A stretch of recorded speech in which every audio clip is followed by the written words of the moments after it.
বিসমিল্লাহির রহমানির রহিম। আলহামদুলিল্লাহ। আজকের তারিখ 29/12/2024। আমাদের মালটা বাগানের সার প্রয়োগ করার জন্য রিং পদ্ধতিতে গর্ত করা হচ্ছে। ইনশাল্লাহ গর্ত করা হয়ে গেলে আমরা এগুলাতে রাসায়নিক এবং জৈব সার মিলায় মিক্সড করে গর্তে দিয়ে ভরাট করে দিব ইনশাল্লাহ।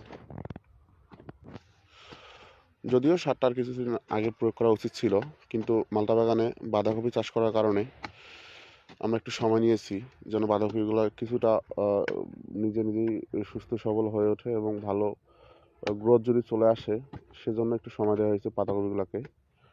এখন মোটামুটি চলে আসছে একটু গ্রোথ, যার কারণে এখনই নেওয়া হয়েছে অ্যাটেম্পটা, যেন মালটা গাছেরও ক্ষতি না হয়, আবার বাঁধাকপিরও ক্ষতি না হয়।